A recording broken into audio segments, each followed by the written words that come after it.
Mystery, controversy over ABU student's suicide by Ibrahim Adeyemi.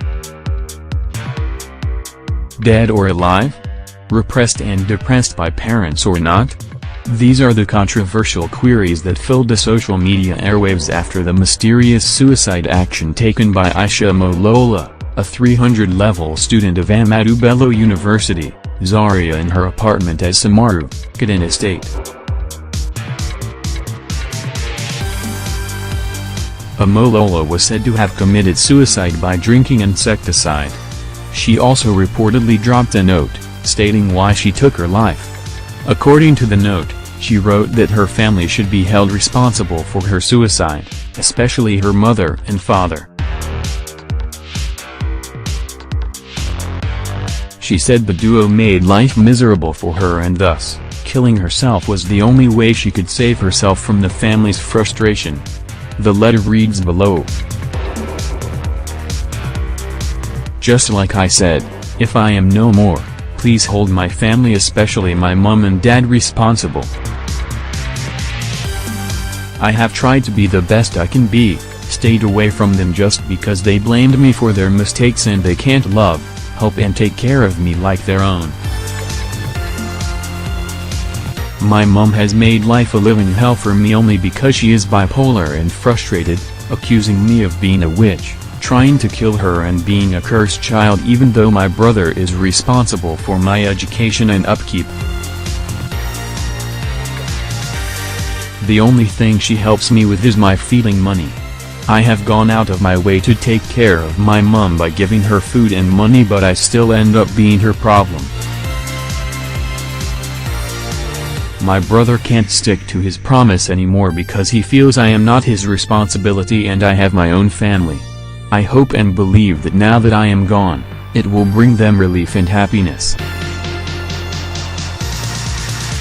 I am so sorry, Collins, I had to leave you this way. Mariam Adeyemi, you have been more than a bestie to me.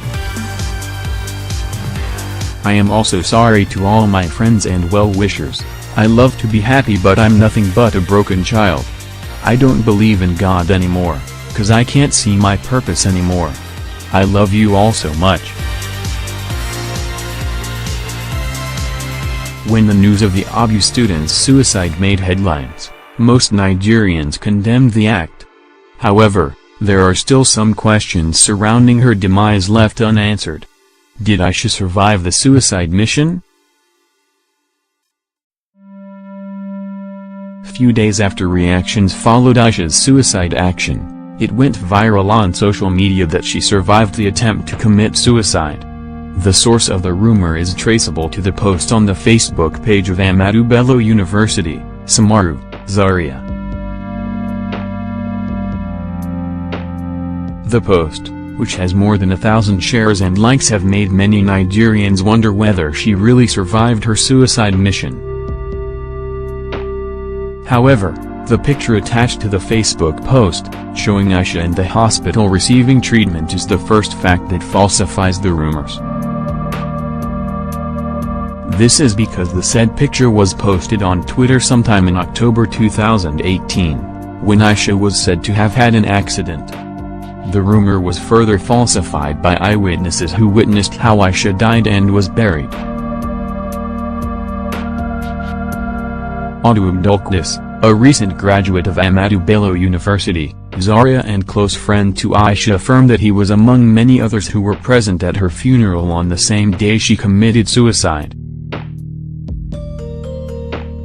I was the main friend that carried her dead body the very day she died at the Jama Hospital in Samaru.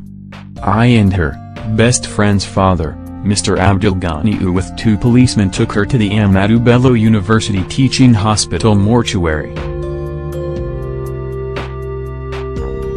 I was called by Mariam Salami, Aisha's childhood friend, on Thursday evening towards 4 p.m. So, it was Mariam that now told me about the mum telling her that they were at the mortuary and they wanted to go and bury her that very evening on Thursday. When contacted, Mariam Salami, a childhood friend of Aisha, confirmed the death of her bosom friend, adding that Aisha's death was mysterious. We don't know what to say. That's how God planned her own death. Let's just put it that way, she said. Also, one Ruth Amol who was at Samaru Hospital where Aisha gave up the ghost affirmed that Aisha did not survive the incident. What to note on the suicide note? The note left by Aisha about the cause of her suicide has created lots of controversies. There seems some mysterious issues thematically in the note. The impression generally created in the letter was that Aisha's parents frustrated and repressed her so much that they made her not to believe in God anymore, most especially her mother.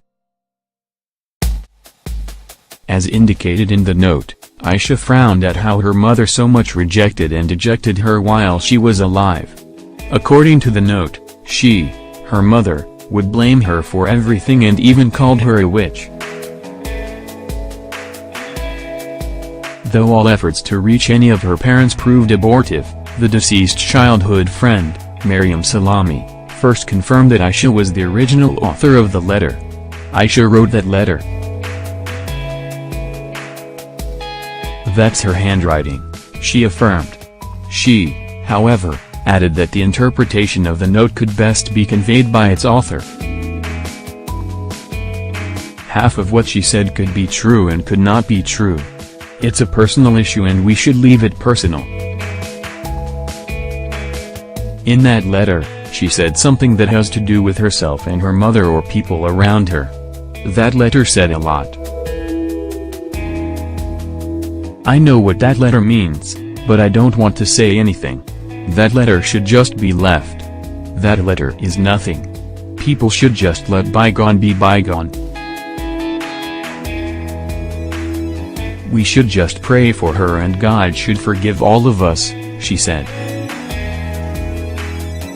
Were religious differences ever a barrier between Aisha and her parents? Salami said religion could not have been the apple of discord. This is contrary to what has been widely spread on social media. It was said that Aisha had been victimized by her parents just because she converted from being a Christian to a Muslim. However, Salami, her friend said that could not be true, adding that Aisha was a person who was never religiously stable. She was a Christian today, Muslim tomorrow. Aisha converting from a Christian to a Muslim is nothing. That has never or had never been the problem because right from primary school, Aisha has been one person that it's either she's a Muslim today or she's a Christian today, she said. She, Aisha's mother, has always loved her daughter and she feels she's old enough to know what she wants. Religion has nothing, I mean nothing, to do with this. Aishat's mother had nothing to do with Aishat converting from this to that. The mom has no problem with Aisha being a Muslim. Her mother has never interfered in it, she added. Really? The reason behind the deceased's suicide seems to be very mysterious. While the note portrays that she had no good relationship with her parents, especially her mother, her tweets proves contrary. On December 18, 2018, Aisha wrote on her Twitter page, praising and praying for her lovely mother. Ya Allah, bless my mom. Keep her for me, give me the strength, ability and ways to be a blessing to her. Let me be the reason behind her smile and happiness.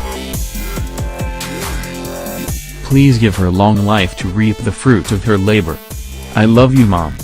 My woman, my everything, she tweeted.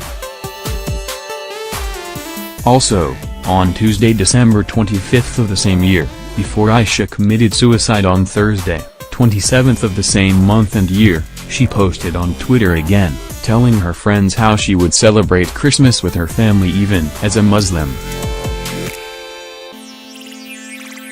I'll celebrate Christmas too cause my family is mixed. Let love lead, she tweeted. The question is, what could have happened between Aisha and her parents that could have warranted her to commit suicide within the aforementioned short period of time? before suicide, who was Aisha. Minus the suicide reportedly committed by Aisha, her friends described her as being friendly, nice and generous.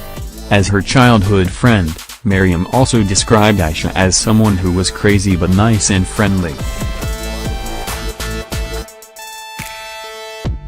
She has her ups and downs just like any other person. I've loved her for who she is. No matter how much she annoys me, I'll still go there and still look for her. She's always there to listen to people, but she doesn't share any of her feelings or anything that is going on within her, she added. Before her death, Aisha appeared to have enjoyed her stay on Earth. On December 11, 2018, she tweeted, "God, I thank you for the gift of life. Thank you for giving me reasons never to give up on life." Also, on October 1, 2018, after she survived an accident, she posted on Twitter, giving thanks to God for her survival and praying for long life. "For a moment, I thought I was gonna die. In fact, I started saying my last prayers asking Mom to pray for me too, but alhamdulillah. I am a witness of Allah's mercy, and by His grace I shall live to see more healthy years," she posted.